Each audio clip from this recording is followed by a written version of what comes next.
नमस्कार, आप देख रहे हैं मोबाइल न्यूज़ 24। मैं हूं नीरज कुमार और जैसा कि आप लोगों को पता है कि लोकसभा चुनाव का सर्वे करते हुए हर दिल्ली के लोकसभा क्षेत्र में जा रहे हैं और आज हम आए हुए हैं पूर्वी दिल्ली के लोकसभा क्षेत्र और लाजपत जंगपुरा विधानसभा क्षेत्र में। जंगपुरा विधानसभा क्षेत्र से पूर्व विधायक तरविंदर सिंह मारवा जी हमारे साथ हैं और इनसे हम जानेंगे कि क्षेत्र में क्या चल रहा है, बीजेपी कितना भारी पड़ रही है आम आदमी पार्टी पे, क्योंकि यहाँ पे आम आदमी पार्टी और बीजेपी के दो उम्मीदवार हैं, कुलदीप और मल्होत्रा जी। दोनों को लेकर बात चल रही है। दोनों ही पहले से एक एमएलए हैं और जो बीजेपी के हैं वो काउंसलर थे और वो महापौर भी रह चुके हैं। दोनों तगड़े कैंडिडेट हैं, लेकिन जीत किसकी होगी, किसकी हार होगी और कौन इस क्षेत्र का नेतृत्व करके संसद भवन में जाएंगे। मारवा साहब, बहुत बहुत स्वागत है आपका मोबाइल न्यूज़ 24 में। जैसा कि आप सभी जानते हैं, आप यहाँ से एक नहीं, दो नहीं, तीन नहीं, चार पांच बार के विधायक रह चुके हैं। क्षेत्र के लोग आपसे जुड़े हुए हैं। क्षेत्र के लोगों का तो यहाँ तक कहना है कि मारवा जी विधायक रहें ना रहें, हमारे नेता मारवा साहब ही हैं। एमएलए कौन है लोगों को पता नहीं होता यहाँ का। आप इतने दिनों से इस क्षेत्र का नेतृत्व करते आ रहे हैं। पहले भी आपने कांग्रेस के साथ यहाँ पे लोगों की सेवा की है, अब बीजेपी के साथ हैं आप।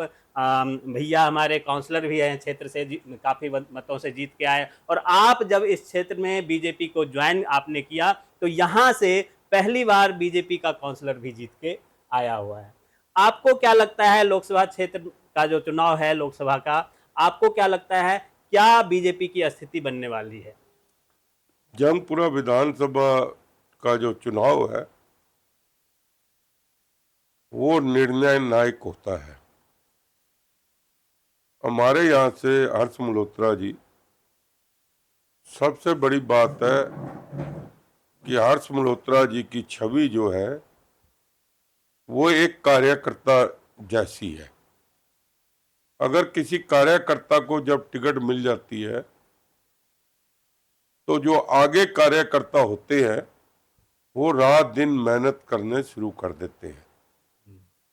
हर्ष मल्होत्रा जी की जो मेयर भी रहे हैं, लेकिन उन्होंने हमेशा ही अपने आप को कार्यकर्ता कहा है।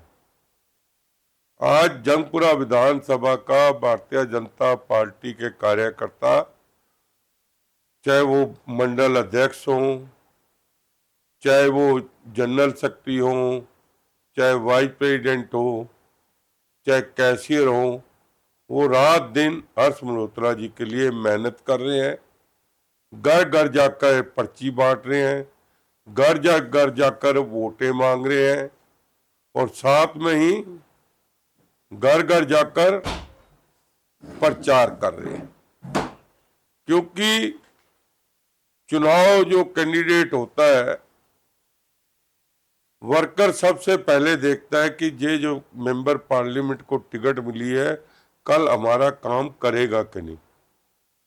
लेकिन हर्ष मल्होत्रा जी लगातार पार्टी के संगठन से जुड़े हुए हैं, दिल्ली नगर निगम में रहे हैं, महापौर रहे हैं, तो उनकी छवि इस तरह है कि वो कार्यकर्ता की तरह ही काम करते हैं। जो भी कार्यकर्ता उनके यहाँ काम कराने जाता रहा है वो निराश होकर उसको नहीं भेजते। जंगपुरा विधानसभा में जो आप वाले का कैंडिडेट है उसको यहाँ पर कोई जानता नहीं है कि वो कौन है, क्या है। कम से कम 30% लोग अभी तक उसको जानते ही नहीं है। और हर्ष मल्होत्रा जी को पूरी दिल्ली जानती है, हर एक नेता जानता है, वो पर्सनल हर कार्यकर्ता को जानते हैं। इसलिए जंगपुरा से हर्ष मल्होत्रा जी बहुत बड़ी जीत लेकर निकलेंगे। बिल्कुल बिल्कुल। हजारों की तादाद में, हजारों की गिनती से वो आगे जा रहे हैं। और मेरे कहने से, या मैंने सर्च किया है, 10 की 10 विधानसभा में मैं गया भी हूँ। अभी त्रिलोकपुरी भी गया था। त्रिलोकपुरी में हजारों लोगों ने उनके साथ रोड शो किया और मेरे हिसाब से वो कम से कम नहीं, गौतम गंभीर जी जिस तरह 4 लाख से जीते थे, ये भी 4 लाख से जीतने वाले हैं। चाहे ये इकट्ठे हो गए, कांग्रेस में कोई जान नहीं है, आपको उसने उसका आपका दामन थामा है, वो दामन थामना, और इनके आपस में कार्यकर्ता काम नहीं कर रहे। वो इसलिए नहीं कर रहे क्योंकि कांग्रेस के कार्यकर्ताओं को पता है कि अभी एमएलए के चुनाव आ रहे हैं, अगर हमने इनका साथ दिया तो लोग कल हमसे पूछेंगे कल तक तो आप उनके साथ थे, आज आपको उनके खिलाफ हो। तो परिस्थिति इस तरह बन रही है। इसी तरह ना आप वाले कांग्रेस के कार्यकर्ता के लिए, कांग्रेस के कैंडिडेट के लिए काम कर रहे हैं, ना कांग्रेस वाले आपके साथ बिल्कुल दोनों का एक कहते हैं कि दोनों के पार्टी तो मिल गए हैं लेकिन दोनों के कार्यकर्ताओं का दिल नहीं मिला है। एक और बड़ी बात है, जिस प्रकार से मारवाड़ी इंटरनेशनल सिख संगठन से भी जुड़े हुए हैं और गुरुद्वारों में भी इनका बड़ा पकड़ है, तो ना केवल जंगपुरा बल्कि पूरे दिल्ली के जो सिख वोटर हैं वो भी मारवाड़ी के साथ जुड़े हुए हैं और इनके एक अपील पे पूरे दिल्ली के जो सिख वोटर हैं वो भी बीजेपी के सपोर्ट में आ जाते हैं। हालांकि माना जाता है जिस प्रकार से पंजाब में सिख वोटर बीजेपी से नाराज चल रहे हैं, हरियाणा में जाट और सिख वोटर नाराज चल रहे हैं, लेकिन मारवाड़ी के जुड़ने से स्पष्ट तौर पे सिख वोटर बीजेपी के साथ जुड़ता है। आपके जैसे बीजेपी प्रदेश कार्यालय से आपको ये भी आया होगा संदेश कि दूसरे क्षेत्र में भी जाएं, दूसरे क्षेत्र के जो सिख बहुल इलाके हैं वहाँ भी आप कैंपेन करें, और दूसरे क्षेत्र में जैसे कि पश्चिमी दिल्ली में है, आपको क्या लगता है वहाँ से महाबल मिश्रा और ये चुनाव लड़ रहे हैं आपके, तो वहाँ पे क्या स्थिति लग रहा है आपको? नहीं, प्रदेश से भी आया, लेकिन हमारी अपनी होती है, हम जिस पार्टी में रहते हैं वो वफादारी से बात करते हैं जी। हमें तिलक नगर भी होके आया हूँ, हरिनगर भी होके आया हूँ, शिवनगर भी होके आया हूँ, उधर जितनी महाबल मिश्रा के उधर सिख गुरुद्वारों में भी मैं होके आया हूँ कि आप भारतीय जनता पार्टी को, क्योंकि नरेंद्र मोदी जी ने, मैं दावे से कहता हूँ, ये नहीं कि मैं इस पार्टी से जुड़ा हूँ, मैं अपनी आत्मा से कहता हूँ, एज ए सिख कहता हूँ कि जितना काम नरेंद्र मोदी जी ने सिख समुदाय के लिए किया है उतना काम देश की आजादी के बाद आज तक किसी भी प्रधानमंत्री ने नहीं किया। प्रधानमंत्री जी ने जो हमारे ने, मोदी जी ने जो काम किया है, आप कॉरिडोर, पाकिस्तान से हमारे रिश्ते खराब चल रहे हैं, लेकिन फिर भी कॉरिडोर खुला के आज हजारों लाखों लोग वहां पर रोज दर्शन कर रहे हैं। इससे बड़ी बात क्या हो सकती है? और बड़ी बात क्या हो सकती है? शहीद छोटे साहबजादे जिनको नींव में चढ़ाया गया, आज तक उनकी तरफ किसी ने ध्यान नहीं दिया, लेकिन मोदी जी ने कहा कि इससे बड़ी कुर्बानी पूरे वर्ल्ड में किसी ने नहीं दी जो इन 2 बच्चों ने कुर्बानी दी। हंसते हंसते अपने आप को शहीद, उनको लालचें दी, छोटे बच्चे थे, लालच में आ सकते थे, लेकिन नहीं, लालच में नहीं आए और उन्होंने अपने को नींव में चुनवा दिया और एक सिद्ध कर दिया कि हम सभी धर्मों का सत्कार करते हैं और सभी धर्मों के लिए अपनी जान भी दे सकते हैं। ये छोटे साहबजादों ने सिद्ध कर दिया। बिल्कुल बिल्कुल। ये प्रधानमंत्री जी ने अब 26 दिसंबर को, एक तो होता है कि अनाउंसमेंट कर दिया, जब से उन्होंने अनाउंसमेंट किया 26 दिसंबर का, छोटे साहबजादों का, खुद भी 1.5 घंटे वो वहां पर आके उनकी जो शहीदों छोटे साहबजादों की कथा के सुनते हैं और अपने वहां पर विचार रखते हैं। इसी तरह आपने देखा 3 दिन पहले ही पटना साहब गए, वहां रैली थी, सुबह उठ के वहां पर गुरुद्वारे के दर्शन किए, उसके बाद वहां पर लंगर की सेवा की, खुद लंगर बनाया और खुद सेवा की और वहां पर बैठ के लंगर छक के आए। ये कौन कर सकता है? नरेंद्र मोदी जी, जो कि सिखों के बारे में कितने उदाहरण है। जीएसटी स्वर्ण मंदिर की जो लंगर पे लग गई थी, आटे पे या और सामान पे, उसको बिना किसी के उन्होंने हटाई है। इसी तरह और कई जो सिखों के लिए उन्होंने काम किया है। मैं सभी सिख को अपील करूंगा, और ये नहीं सिखों के लिए, हेमकुंड साहब के लिए बहुत बड़ा काम उन्होंने उद्घाटन कर दिया जल्द से जल्द। जो वो मेरे बुजुर्ग आदमी वहां पर दर्शन नहीं कर पाएंगे, वो दर्शन करेंगे। 70 साल के ऊपर वालों को 5 लाख का इलाज फ्री, चाहे वो दिल्ली में हो, पूरे हिंदुस्तान में। 70 साल के ऊपर, क्योंकि कईयों के बेटे निकम्मे होते हैं जो अपने माँ बाप की तरफ नहीं ध्यान देते, घरवाली के कहने पे चलते हैं। उनके लिए 5 लाख रुपया उनको इलाज के दे दिया। किसी भी हॉस्पिटल में जाके वो अपना इलाज करा सकते हैं। इससे बड़ी बात क्या हो सकती है? किसानों के बच्चों के लिए हर 6 महीने बाद 3,000 का अकाउंट अपने आप पहुंच जाता है उनके अकाउंट में। बड़ी बात है। बिल्कुल, कई योजनाएं हैं जो तारीफ के काबिल है। प्रधानमंत्री नरेंद्र मोदी के नेतृत्व में देश में एक से बढ़कर एक योजनाएं लाए गए हैं, जैसे उज्ज्वला योजना से गरीब महिलाओं को जो धुआं में खाना बनाना पड़ता था वो था। लोगों के यहाँ तक 60% लोगों के बैंक अकाउंट नहीं थे, बैंक अकाउंट खोले गए। कई ऐसी योजनाएं हैं जो ऐसे चीज़ों को छूता है, दिल को छूता है, जो आप सोच नहीं सकते। शौचालय की बात है, गांव में, दूर दराज में, घर घर में शौचालय बनाने का जो काम किया है, एक से एक काम नरेंद्र मोदी सरकार के नेतृत्व में हुआ है। इसके अलावा लास्ट में हम मारवा जी से जानेंगे कि जिस प्रकार से वोटिंग प्रतिशत कम हो रहा है, पहले चरण में 50% के आसपास हुआ, दूसरे चरण में 59% हुआ, तीसरे चरण में 62% हुआ, चौथा चरण भी ये हुआ। तो आपको क्या लगता है कि वोटिंग परसेंट ज़्यादा होने से बीजेपी को फ़ायदा होगा या कम होने से आम आदमी पार्टी या कांग्रेस को फ़ायदा होगा? क्या आप लोगों से अपील करेंगे कि लोग ज़्यादा से ज़्यादा वोटिंग परसेंट? देखो, पहली बात तो क्लियर है, मोदी जी जो मैं आपको बता देता हूँ, वोट कम हो ज़्यादा हो, वोट जो डाल रही है वो मोदी जी के नाम से डाल रही है। मोदी जी ने जो कहा है 370 और प्लस जो हमको सपोर्ट करेंगे, हम 400 से पार जा रहे हैं। तो ये क्लियर भी हो गया है कि कल जो 350 सीटों का हो चुका है, उसमें 270 सीटें भारतीय जनता पार्टी की आ रही हैं। दूसरी बात, देखो, उस व्यक्ति को वोट क्यों ना लोग डालें मोदी जी को।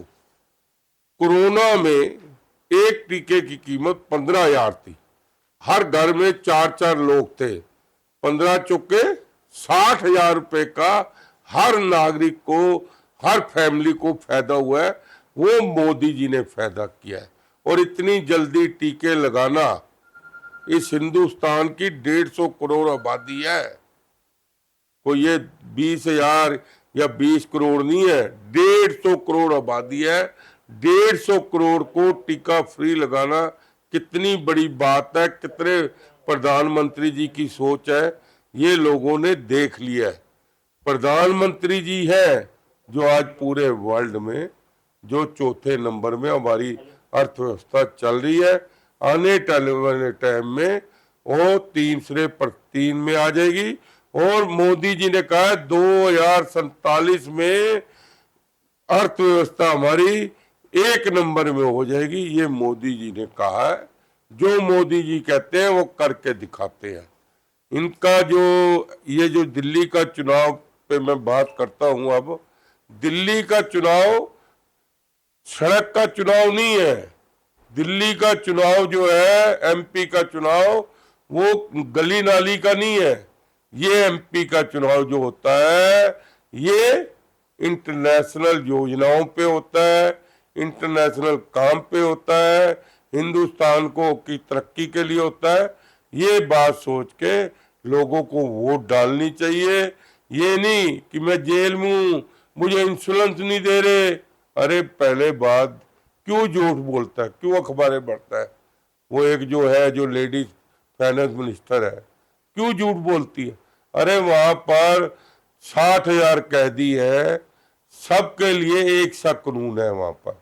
अगर किसी की तबीयत खराब होती है तो उसी टाइम उसको हॉस्पिटल लेकर जाते हैं। जिसको इंश्योरेंस डॉक्टर लिख के देते हैं उसको इंश्योरेंस लगती है, जिसको दवाई लिख के देते हैं दवाई मिलती है वहां पर। ये कहना बिल्कुल सरासर झूठ है। नाल चुनाव में इन बातों की तरफ नहीं ध्यान देना चाहिए। बिल्कुल। एक और चलो। जो अभी घटना हुआ है, दिल्ली की पूर्व महिला आयोग की अध्यक्ष स्वाति मालीवाल ने फ़ोन किया था दिल्ली पुलिस को कि उनके सेक्रेटरी जो हैं वैभव, उन्होंने उनके साथ मारपीट की। संजय सिंह ने इस बात को स्वीकारा भी और उन्होंने कहा भी कहाँ ये घटना सत्य है। इसके बावजूद अब तक ना तो उन पे कोई कार्रवाई हुई है, ना ही कंप्लेन को रजिस्टर कराने के लिए आम आदमी पार्टी पुलिस को बोल रही देखो है। पता क्या है, क्योंकि हम लोगों के बीच में रहते हैं। गुरु ग्रंथ साहब में भी लिखा है कि आदमी को अगर पावर मिलती है, आदमी को अगर रिस्पेक्ट मिलती है तो उसको नीचे झुक जाना चाहिए। ये गुरु ग्रंथ साहब में भी लिखा है। जो जो आपको ताकत मिलती है तो आपको नीवा बनकर लोगों के बीच में रहना चाहिए, तो आपकी रिस्पेक्ट बढ़ेगी। इसका पहले दिन से ही सिर्फ क्या हुआ कि लोग इसके जाल साज में फंस गए। फ्री करके बिजली पानी, वो ये नहीं देख रहे हमारे देश का नुकसान हो रहा है, दिल्ली का नुकसान हो रहा है, ये कोई नहीं देख रहा। दिल्ली में कोई प्रगति नहीं हो रही, ये कोई नहीं देख रहा। बिजली पानी के करके गरीब आदमी को झांसे में फटा के, क्योंकि ये इतना बड़ा घमंडी है। उस महिला का क्या कसूर है? वो तो मेंबर पार्लियामेंट भी है, वो तो अपने चीफ मिनिस्टर से जब मर्जी मिल सकती है। उसको टाइम लेने की जरूरत है कि आप टाइम नहीं लेकर आए। और एक नौकर जो है चीफ मिनिस्टर का, वो उसको गाली दे रहा है, वो उसके कपड़े फाड़ने को तैयार हो रहा है। उसके ऊपर किसी का हाथ होगा तभी। अंदर से पूछा गया कि इसको भेजे ना भेजे, तो अंदर से मुख्यमंत्री ने मना कर दिया है। ये होता है घमंडी। ये अब क्या कह रहे हैं? देखो इसके में कितनी बड़ी अकल है। आपको मैं एक उदाहरण देता हूं। ये कह रहा है कि सेंट्रल गवर्नमेंट को बना दो तो मैं जेल नहीं जाऊंगा।